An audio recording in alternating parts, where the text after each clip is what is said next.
नमस्कार दोस्तों, कैसे हैं आप सब। आज के इस लेक्चर में हम जानेंगे कि आईएएस और आईपीएस बनने के लिए लॉ ग्रेजुएट्स कैसे तैयारी कर सकते हैं, एग्ज़ाम का पैटर्न क्या होता है, कितने मार्क्स के पेपर आते हैं और जो ऑप्शनल लॉ सब्जेक्ट होगा उसमें कौन कौन से टॉपिक हैं। जो जुड़ जाइए फटाफट इस लेक्चर से और समझिए आपके करियर पाथ को कि किस तरह से आप आईएएस या आईपीएस बन सकते हैं। अगर आप 3 इयर्स या 5 इयर्स की एलएलबी कर रहे हैं और किसी भी सेमेस्टर में हैं तो ये लेक्चर आपके बड़े काम का है, क्योंकि आप अपने ग्रेजुएशन के दौरान ही आईएएस या आईपीएस बनने की तैयारी कर सकते हैं। वहीं अगर आपने एलएलबी कंप्लीट कर लिया है और आप जुडिशरी में न जाकर एडमिनिस्ट्रेशन में जाना चाहते हैं, आईएएस या आईपीएस बनना चाहते हैं या आईएफएस बनकर फॉरेन सर्विसेज में जाना चाहते हैं, तो भी ये लेक्चर आपके काम का है।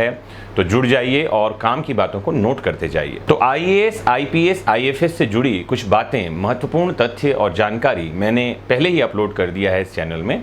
एक बार आप वो देख लेंगे तो आपको समझ में आ जाएगा। अभी आप ये समझें कि इस एग्ज़ाम के लिए, जिसका नाम है यूपीएससी सिविल सर्विसेज एग्जामिनेशन, इसके लिए जो क्वालिफिकेशन है वो है ग्रेजुएशन। आपने ग्रेजुएशन कर लिया हो, आपकी मिनिमम एज जो है 21 ईयर प्लस हो और मैक्सिमम एज 32 ईयर्स तक की हो। एससी, एसटी, ओबीसी के लिए एज रिलैक्सेशन है, लेकिन सामान्यतः 32 साल की उम्र अगर आपकी उम्र है तो आप इस एग्ज़ाम के लिए एलिजिबल हैं। अगर आपने लॉ ग्रेजुएशन कर रखा है, लॉ के सब्जेक्ट में आपका इंटरेस्ट है, तो जो मेंस एग्ज़ाम होगा उसमें एक सब्जेक्ट आप ऑप्शनल चुन सकते हैं।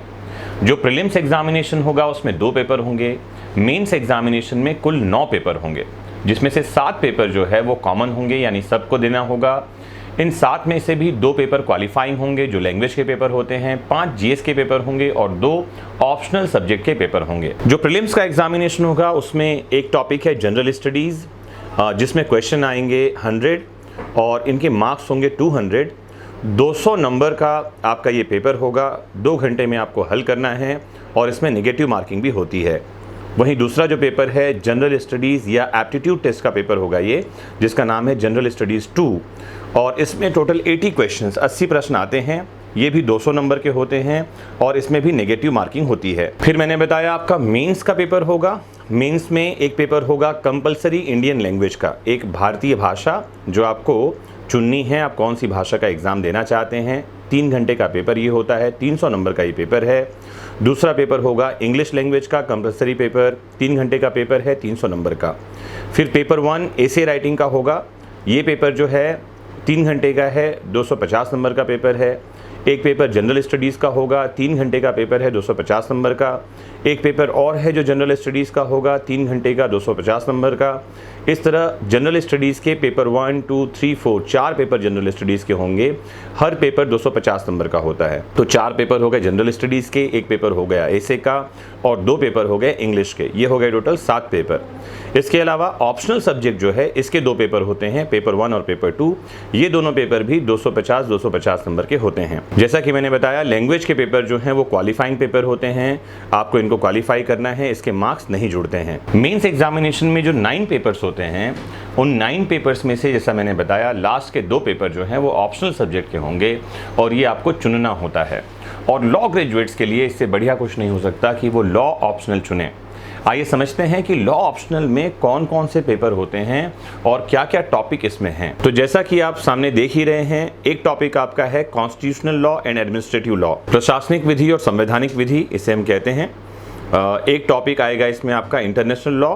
इन 2 टॉपिक से आपको 250 नंबर का पेपर आएगा। जो पेपर 2 है उसमें एक टॉपिक आएगा लॉ ऑफ क्राइम्स, इससे क्वेश्चन आएंगे। एक आएगा लॉ ऑफ टॉर्ट्स से, जिसे आप अपकृत्य विधि कहते हैं हिंदी में। एक टॉपिक है law of contracts and mercantile law, संविदा और वाणिज्यिक विधि कहते हैं इसे। एक है कंटेम्प्रेरी लीगल डेवलपमेंट्स, जो समकालीन अभी जो है वैधानिक विकास हुआ है कानून में, उससे संबंधित प्रश्न जो है इसमें आएंगे। तो मेंस के पेपर में अगर आप लॉ ऑप्शन लेना चाहते हैं तो ये टॉपिक्स हैं जिनसे रिलेटेड क्वेश्चन आपके एग्जाम में आते हैं। अगर आप मेंस एग्जाम क्वालिफाई करते हैं और मेरिट में जाते हैं तो आपको इंटरव्यू में जाने का मौका मिलेगा जो 275 मार्क्स का होगा। हिंदी मीडियम, इंग्लिश मीडियम, किसी भी मीडियम से आप फॉर्म फिल कर सकते हैं और एग्ज़ाम दे सकते हैं। साथ ही लॉ का जो ऑप्शनल है वो भी आप हिंदी या इंग्लिश किसी भी मीडियम में लिख सकते हैं।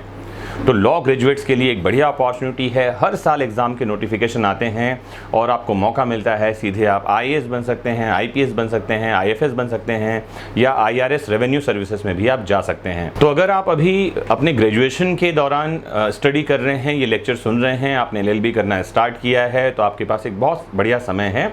शुरुआत करें पढ़ाई की NCERT की किताबों से।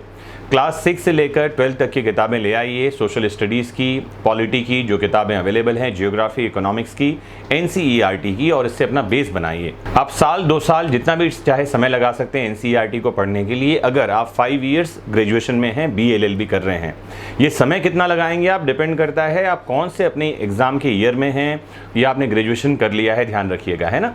तो आपने ये समय लगा करके NCERT की किताबों का बेस बना लिया और यहाँ से फिर आपकी पढ़ाई और तैयारी शुरू होगी। उम्मीद है कि इस ब्रीफ लेक्चर में आपको समझ में आया होगा कि कौन से एग्ज़ाम के थ्रू आप IAS IPS बन सकते हैं, एग्ज़ाम का पैटर्न क्या होता है और लॉ ग्रेजुएट्स के लिए इसमें क्या अपॉर्चुनिटी है। कुछ और आप जानना पूछना चाहते हैं तो ज़रूर कमेंट बॉक्स में हमें पूछिए। मोस्ट इंपॉर्टेंटली जुड़े रहिए आपके अपने फेवरेट प्लेटफॉर्म वैदिक शिक्षा से। नमस्कार।